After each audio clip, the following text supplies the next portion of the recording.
Salut, c'est Maxence, bienvenue dans cette nouvelle vidéo. Alors aujourd'hui on va voir ensemble quand est-ce qu'on peut négocier un bien immobilier. Donc bien évidemment on peut le négocier tout le temps, mais dans cette vidéo je vais te donner 4 situations qui te permettront de négocier beaucoup plus facilement et beaucoup plus efficacement les biens immobiliers. Avant d'aller plus loin, n'hésite pas à t'abonner sur ma chaîne YouTube car c'est 2 vidéos sur l'immobilier par semaine que tu auras en priorité. Donc on commence tout de suite par les 4 situations principales où c'est beaucoup plus facile de négocier un bien immobilier. Pour ça, on va voir comment analyser chaque situation pour que tu puisses du coup vraiment pouvoir négocier efficacement ce bien. Donc la toute première situation, c'est quand le bien est en vente depuis longtemps. Donc pour ça, c'est très simple, c'est soit du coup tu regardes tout le temps les petites annonces et il y en a certains que tu vas tout le temps revoir. Au bout de quelques semaines, quelques mois, tu reverras toujours les mêmes.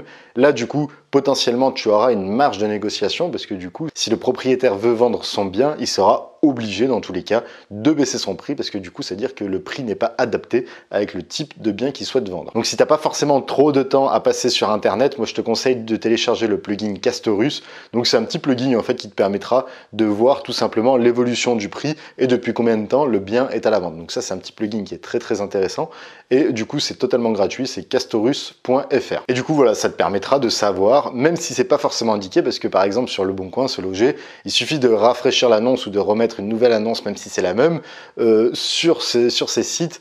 Les sites eux-mêmes ne vont pas te dire que le bien est à la vente depuis longtemps. Tandis que Castorus, le petit plugin, lui te permettra de te dire, ok, on sait que le bien, même si sur l'annonce c'est indiqué que c'est en vente depuis le 2 février par exemple, le plugin a retracé l'adresse IP et peut savoir si par exemple il est en vente depuis le 2 décembre, depuis le 2 novembre, bien avant, même s'il y a eu des nouvelles modifications. Ensuite, la deuxième situation, c'est quand le prix est au-dessus du marché. Donc à force de faire des visites, tu vas commencer à connaître le prix de ton marché et du coup tu pourras détecter lorsqu'un appartement est bien au-dessus du prix du marché.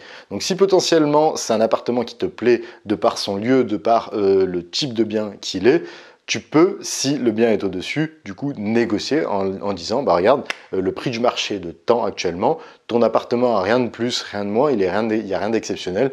Donc tu peux négocier dans cette situation, donc quand le prix est au-dessus du marché, pour l'avoir au prix du marché ou peut-être essayer de le faire encore plus bas que le prix du marché. Donc pour ça c'est pareil, tu as de nombreux sites, soit d'annonces, soit de référencement qui te permettent de connaître le prix du marché local et comme ça par rapport à ce prix qui est donné, ça pourra te donner du coup, tu pourras en déduire le prix que tu peux faire une proposition, donc que tu peux négocier le bien. Ensuite la troisième situation, c'est lorsque le vendeur est motivé. Donc il peut être motivé pour plusieurs raisons.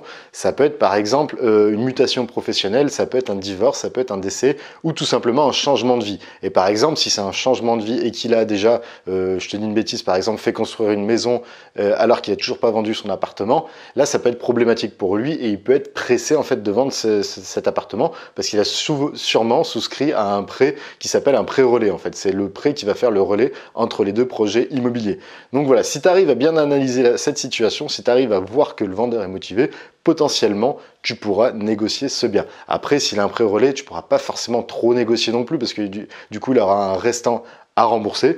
Mais voilà, si c'est un vendeur motivé, si ça fait longtemps qu'il a l'appartement par exemple, s'il est pressé parce que du coup, il part à l'étranger dans un mois par exemple, là, ça peut être des sources de négociation possible. Donc là, c'est là où ça peut être vraiment intéressant. Donc je te conseille de te renseigner sur la situation du vendeur pour pouvoir négocier un bien immobilier. La quatrième situation, c'est lorsqu'il y a peu de concurrence. Donc par exemple, tu connais super bien ton marché, tu sais qu'il y a très peu de concurrence parce que voilà, tu n'es pas dans une très grande ville, tu es par exemple dans un tout petit village où il y a très peu d'investisseurs, très peu de personnes qui souhaitent acquérir des biens.